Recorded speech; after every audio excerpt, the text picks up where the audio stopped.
Welcome back to another episode of Inspirational Journeys of the Best Minds.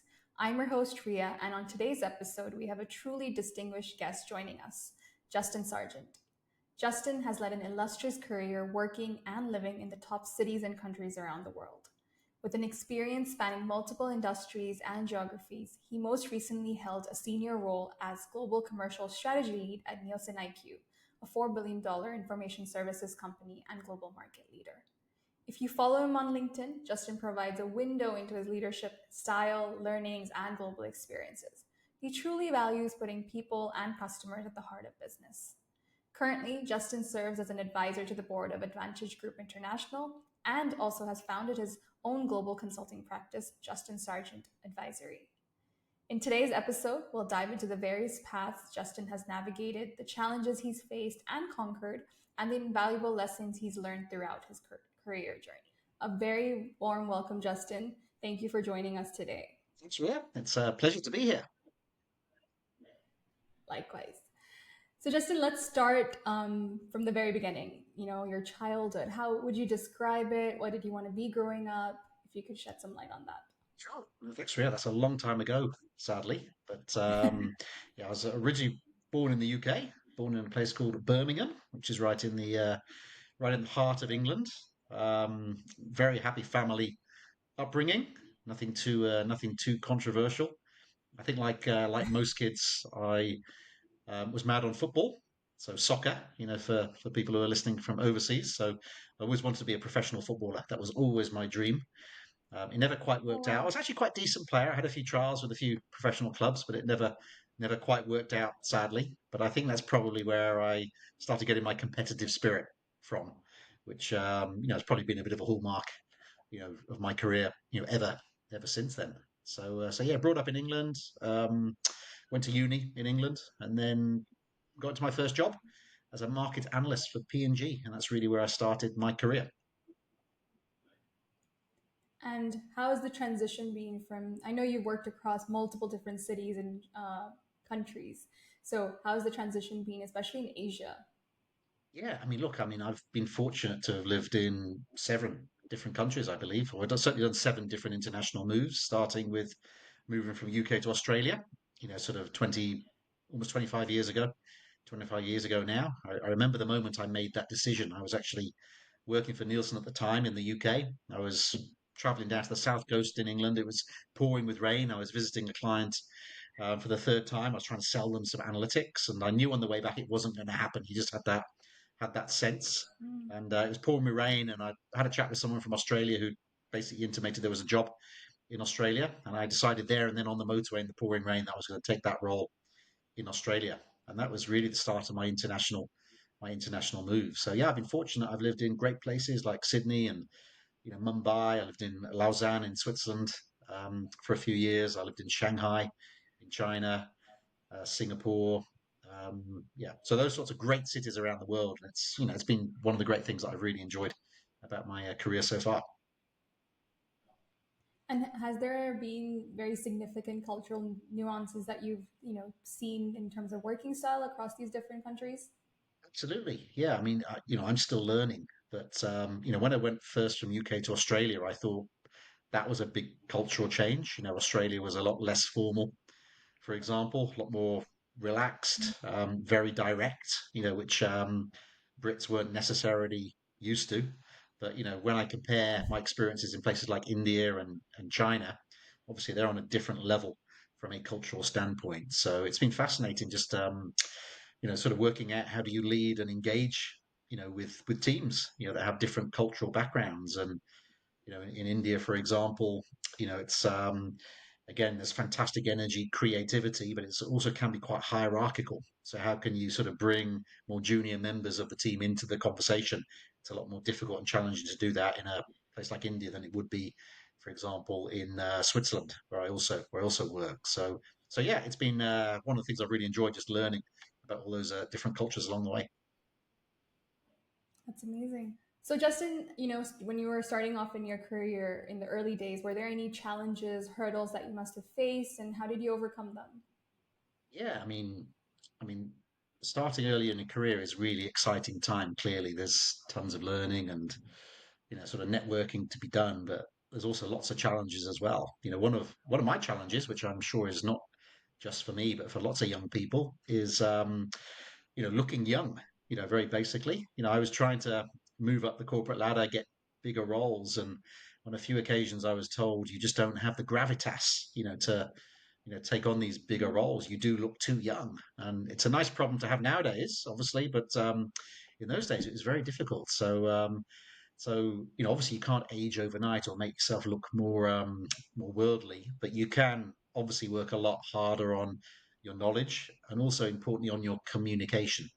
So being able to communicate confidently, be assertive, beyond your years when you're younger, be able to push back in the right way, be able to hold an audience when you're standing in front of them. These are all areas that I worked on very hard early on in my career, that communication type approach. And that really helped me get more gravitas than my years maybe should have afforded me. But also, communication, I think, is a really, really important skill for everyone to have as they go throughout their career. A lot of people get caught up in doing fantastic stuff, but people don't know about it, and people can't follow you if you don't talk about it. So having strong communication skills was something I learned very early on, and certainly helped me overcome some of those early career challenges.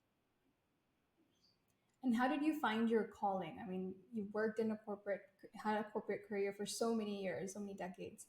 How did you find your calling that, this is what I want to work in? Yeah, I mean, when I first started working at Procter and Gamble, which was my first employer, I sort of didn't really know what I wanted to do.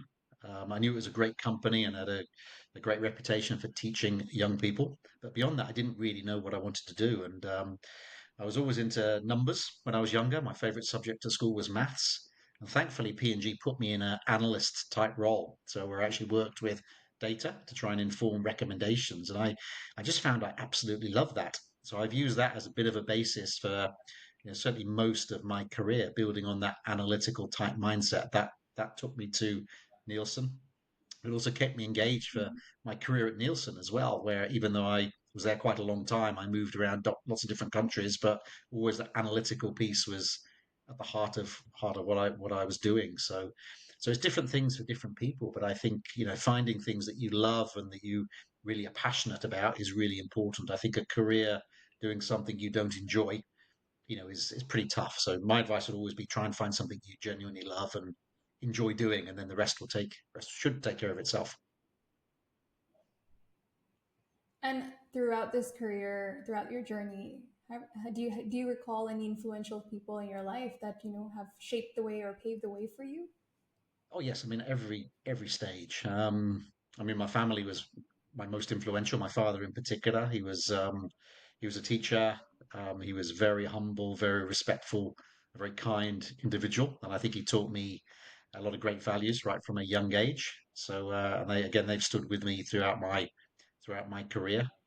But along the way, I've had been fortunate to have lots of fantastic managers and mentors as well. People that have taught me, taught me from failures as much as anything. When things don't work out, it's very easy to get down and sort of worry about stuff. But actually, when you fail at things, that's your best learning moment. So I've had some fantastic sort of mentors and bosses over the years that have particularly worked with me when I'm at low moments, just to teach me what am I learning from this that can make me stronger for the future. So surrounding yourself and actively seeking out people that can help you and can mentor you and also be inspiring to you is really important.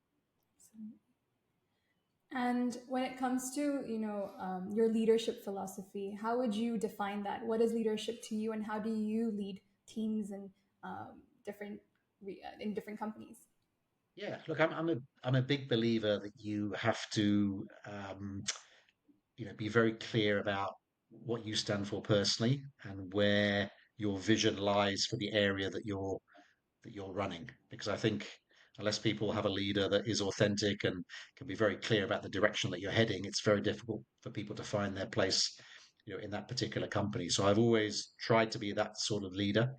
I would say I'm very much an empowering sort of leader. I like to sort of attract great people and then develop them, but not micromanage them. I do believe we get the best out of people when we sort of set them a bit of a direction, but let them leverage their own knowledge and their own skills. but at the same time be there with some guardrails, if things are falling apart, to bring them back on track as well. So I think that sort of leadership philosophy has always worked with me. Building a high performing team is not easy. You've got to, particularly when you're working across borders, as we mentioned before, you've got to be also very culturally nuanced. You've got to find ways of working out what is important to individuals and making sure you have the right cultural context to bring people, in as part of the team as well. So certainly as I've got more senior over the years and worked more internationally, I've tried to be that sort of leader as well, a very inclusive, empowering type of international leader. And now having moved from like a typical corporate career, you're starting your own consulting practice. How's that journey been? How different is it to what you've been doing for the last many, many years? Yeah, I look very different. It was a big decision for me. I was at in corporate life for quite a long time, and I loved it. I loved leading the big teams, driving the strategy. But it's something I've been thinking about for quite a while. I wanted to leverage what I'd learned in a big corporate environment and apply it to my own world. I wanted to be a little bit more choiceful about the types of areas that I could work in and not necessarily be bounded too much by a particular strategy or a particular landscape. Um, One of the great things about sort of going out on your own is every day is completely different. You can decide every day whether you're going to spend your day networking and prospecting, or whether you're going to sort of work on something you've already got going, or frankly whether you're going to get some balance in your life and do some other stuff as well. So I know that's not forever and for all entrepreneurs, but the idea of making choices and being a bit more sort of a bit more thoughtful actually about the type of direction, the type of work that I want to do, that was certainly a big motivator for me. So it's early days. Let's see how it goes, but I'm certainly enjoying it so far. Sounds fun. And now that the workforce, we've seen so many, it's multi-generational right now. There's different types of age groups working together. What advice would you be giving to young, aspiring professionals just entering the workforce as they navigate a corporate career? Yeah, look, I mean, I think be agile is probably the simple advice. I think gone are the days when you could map out your career and it's a beautiful upward journey. I think those types of careers rarely exist nowadays. So I think young people coming into the workforce have to be agile. Don't be too fixed in what you want to do. Experiment, learn. In corporate environments in particular, you'll probably get given opportunities to take on different types of assignments. Embrace them is my advice, because you'll get so much learning through the journey, and above all, as I mentioned before, try and find what you're passionate about. Sort of careers are so much more interesting and so much more enjoyable if you can actually find something that you really genuinely enjoy doing. So find that niche and really build on it from there. And I always end on this note, but if you were to win a lottery, Justin, and money wasn't a factor, what would you do with your time? Oh, great question. Well, I need to start buying lottery tickets first and foremost. I don't actually buy them, so maybe I should. Look, I mean, travel has always been a big thing for me. So I downloaded the one of the apps the other day, Bean. I don't know if you've seen it, but I filled in what countries I've been to, and I've been to 68. It's just fresh in my mind because I only did it a few days ago. So decent, but there's a lot more countries that I haven't been to, and I can see big gaps as I look at that world map. So I think if I had the luxury of money and time, I would probably get the passport out and travel and start knocking out some more of those countries. That'd be what would excite me. I loved your little diary thing on LinkedIn regarding your sabbatical when you were traveling around Ah, South South South America, I America, that's believe. right. Yeah, look, I mean, that Yeah. was, in between corporate and setting up my own business, that was a perfect time to take a couple of months out and just visit some places I'd always wanted to since I was young. So I managed to knock off a few interesting places like Ecuador and Cuba and Costa Rica, Brazil for the Rio Carnival. So those sorts of places. So I really enjoyed that. So I don't know whether I can always take 2 months out, but certainly, looking for different travel experiences, is personally very rewarding. That's amazing.